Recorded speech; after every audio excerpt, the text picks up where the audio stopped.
Hello all, welcome to another endgame study of the Solving Harder Studies to Improve Chess Calculation series. This chess composition comes from the Italian chess composer Manfedo Gaggiottini.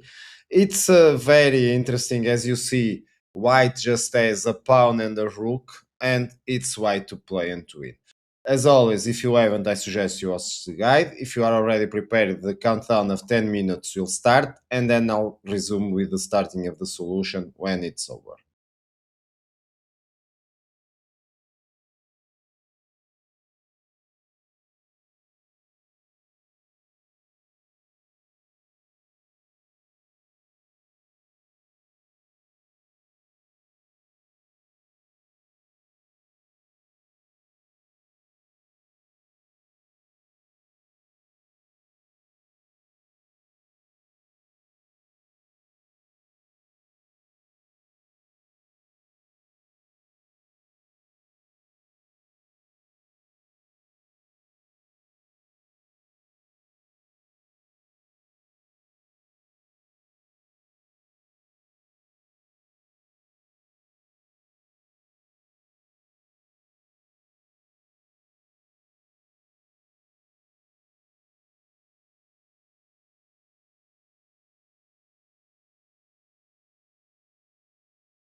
And I think the first move is pretty obvious. We need to advance the pawn. It's the only way to go for a win. As we can see over here, black is already threatening a lot of pawns on the second rank, needing to promote to a queen, controlling also a very important square on a1. And the king is not cornered, so it can escape now. So if we want to win, it's very fast to see that we need to advance the pawn. So now it's black to play. And of course, we start immediately to see some options over here to go with the rook and then checkmate the king on the a file, something like that. But let's see first. There are two main options. The main one is to go with the pawn e2 from black. Notice now that black is now really threatening to promote to a queen in the next move. So we need to be very fast if we want to win this one. But before going with the main line, let's go with bishop e5. So first moment for you to think a bit more. Countdown of 1 minute. If you need, as always, you can pause, and then I resume to continue with the main line.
It's not that hard. Of course, we can't go now to any checkmate directly with the rook. So we need to find different ways to reach there. And the best move over here is to go with rook b1 with the simple idea. Of course, now it's black to play. Let's say we advance the pawn, e2. And now, of course, we are going with this brilliant idea, which is I'm offering the rook. And of course, if you don't accept, I will checkmate you. So the bishop accepts, and now what happens is I can promote to a queen. So the king moves, check, the king goes to a7, I now promote to the queen, force it move again to go to a6, so another check. Let's say the king comes down to a5, maybe not the best move, that doesn't matter. We are going to grab the pawn, the king going to move, we grab another one, we are just playing with the queen against bishop and pawn, so this is going to be an easy win for white if we play rook b1. Of course, going here to something more direct, trying to checkmate black won't work because it simply promote this pawn is now controlling the a4 square, so the queen is going to move in the next move. So it's losing over here, of course. So let's come back. We advance the pawn, black advances the pawn, and so it's white to play. Another minute, pause if you need more, and then I'll come back to resume the continuation of the solution.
Pretty scary, isn't it? With £3 going for a promotion in already, it's pretty scary. But of course, we still have the option to use our rook to go to the a file somewhere and to checkmate the king. And so here we have some temptations. Of course, we have g4, we have g5, and not more. Because if we go to g3, well, this is a pretty big blunder. We offer the rook, and if we go to g4, I think this is also simple to control because we simply go with the promotion of the queen. Now we are controlling the checkmate square. So I hope and I wish that you found that rook g5 is the best move. Of course, over here we are threatening to go rook a5 next move and checkmate black. So black here is forced to block it with the only move possible. So playing e5. Again, the final minute for you. Pause if you need more, and then I'll come back to resume with the final continuation for the solution.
And I hope your calculation went very well and you have found the correct move, which is to go rook g3. Because now, as the pawn is blocking the bishop from reaching the g3 square, we are able to use the rook now.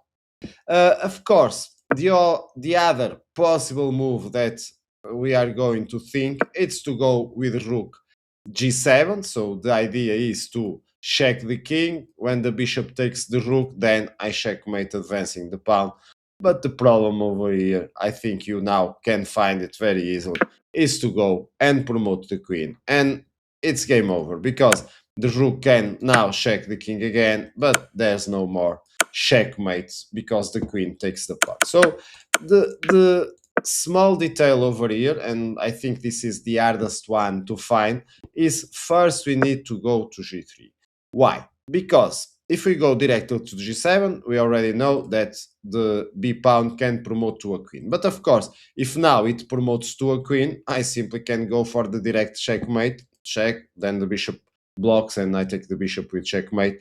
So the only way for black to delay the defeat over here is to use the same pawn but promoting to a knight. It's the only way to control checkmate square. So here I think it's obvious, no need for another countdown. I hope you already practiced the calculation before. And of course now here we go to g7 because there's no way to stop it. As you can see, now we are threatening really to check and the bishop takes and then I advance the pawn for checkmate. And of course, the only other way possible for black to stop this one is to go with some kind of move like this one, but no more chances. Of course, other ways like interception with a bishop. Sorry, one move before. If it intercepts to the bishop, it's the same thing. Whatever move black is going to do over here, so it's prettier to see another queen in the board before going over for the checkmate and winning this one. Hope you have enjoyed. As you see from the starting position, this look like a bit, whoa, what is going on over here? If I can draw, I'm happy already. How can I win it? But we always find a solution if we go and calculate deep. Hope you have enjoyed, and as always, I catch you up with future videos. Bye bye.